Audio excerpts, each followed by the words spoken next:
And as we know, school is back in session. And although many students are experiencing virtual learning, you still may want to create a classroom like setting at home. Recently, a popular craft expert shared ideas with Andrea Swipe Murda. Back to school doesn't have to be boring. Today, Adina Anderson, lifestyle expert, shares a few creative ways to get your child's workspace colorful, fun, and effective. Hi, Adina. Hi, how are you? I am doing well, excited to be with you because you always have the best crafts and colors and activities that we can do. So getting into what looks like a very new back to school experience, I think some of the things that you have will keep things fun, but also be a reminder of how much fun school is, right? Correct. And it's kind of the fun things for the kids to do to get ready for it and to create these. So they're not only just using them, they're going to create them. And that kind of gets them more involved in wanting to use the items as well. And I always want to keep it inexpensive. Use things from around your house that you already have. That's right. So starting off, you've got a really cool holder for all of their materials. Tell us about how you made it. These are just cans. I always tell everybody, save your cans. You're going to use them for something. Reuse, recycle. And, like a tuna can or a soup can. You could paint them if you wanted to. Or I just took scrapbook paper and I wrapped it around. And then I just went ahead and put ribbons. So on top of the scrapbook paper, which scrapbook paper, you could use a hot glue gun to add it to the can. Like this here. You just put a little bit of hot glue here. And be careful, use my Band-Aid tip. Put a Band-Aid on your finger first so that when you put the paper down, you're not burning your finger on the glue. Of course, I have calluses, so I don't think I would feel it anymore. And then just kind of wrap the paper all the way around, glue it again. And then if it's not enough, you could always add more to it. The soup cans, it goes all the way around pretty easily. And then once you're done with that, just take some ribbon and again, put a little bit of hot glue, or you could use glue dots or craft glue, whatever you have around the house. And this is just some decorative ribbon that I had. But if you don't have them, you could head to the local craft store or do a curbside pickup or even have it delivered and just wrap that all the way around. Add a little more hot glue to hold it in place. And that's it. It's simple and it's cute. And then the box I happen to have around the house, but you don't have to have a box. You could just have the kids set the cans on the table or on their desk.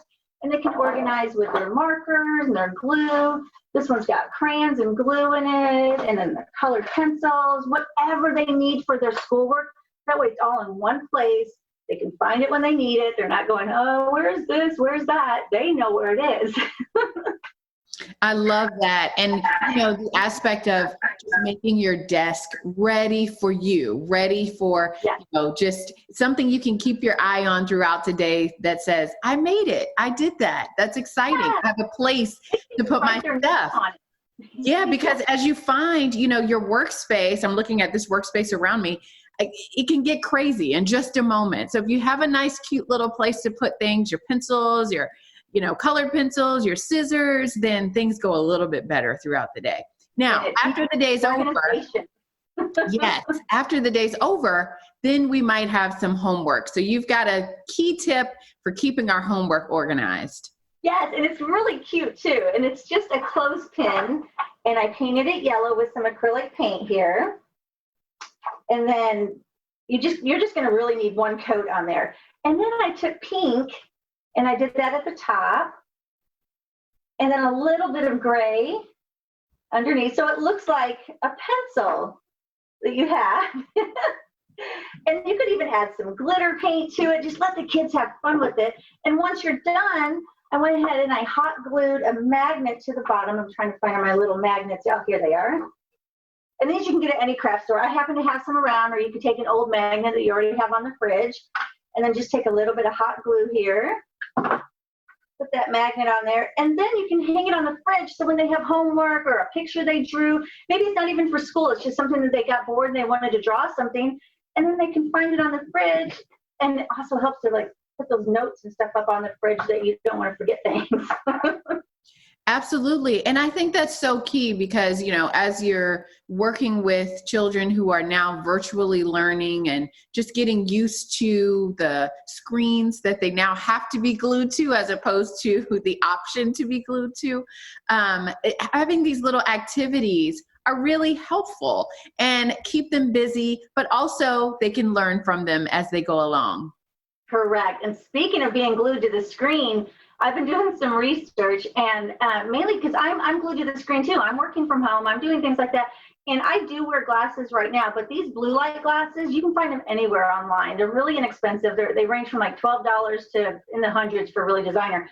But it's like sunscreen for your eyes. So it's protecting your eyes from the what they call it, kills the melatonin in the screen, the blue light in the screen.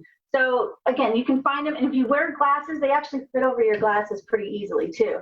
I noticed a difference. I used them for about an hour and really noticed a difference because kids are on their screens all day on the computer, and then they want to get on their phones or play games. So it really helps keep their eyes protected so they don't get eye fatigue. But it also at night, because like I said, it kills the melatonin, so it helps them get back to sleep easier if they're on their screens. And again, they're in front of the computer, so you want to block out noise. So one really cool tip is noise canceling headphones. And I can't hear you when I put these on. And these are pretty inexpensive too. You can find them online for like $50 to 20. I think I got these for like 29 or something. Or I got these are the earbuds. These are also noise canceling. So there's different options. Maybe they don't want to have this on their head all day long. So they have the earbuds as well. So it's noise canceling, and it Bluetooths right into the computer so they can hear things. Is really easy. And this, oh my gosh, I fell in love with this. It's called a Rocketbook. So you're not going to have a whole bunch of papers all around your house. And it's compatible with Google Classroom, which a lot of kids do. But they can write in here, and then you download it with your phone, with an app on the phone, and it goes right into the computer. So it keeps their notes and everything that they need, and then they can send it to their teachers through I think it's called Google Classroom. There's kind of a little backdoor thing that they can do to make that work. It's the coolest thing. It's like $23. It's so awesome. I love that. I love a gadget. So having this aspect of, kind of shooting your notes into the computer, that is so neat. Thank you for sharing those key tips, because I think we're all kind of looking for those key tips that are going to keep us going, but also keep this exciting and fun as we go along. Yes. Yeah. I mean, we all are kind of learning as we go right now, right? That is correct. What a better time to learn as you go than with back to school. And we so appreciate you being with us. Thank you. Thank you. For those of you who are interested in learning more about Adina Anderson and all the wonderful ideas she has to help you get back to school, we're going to be posting more information on our website at WTVR.com/VTM.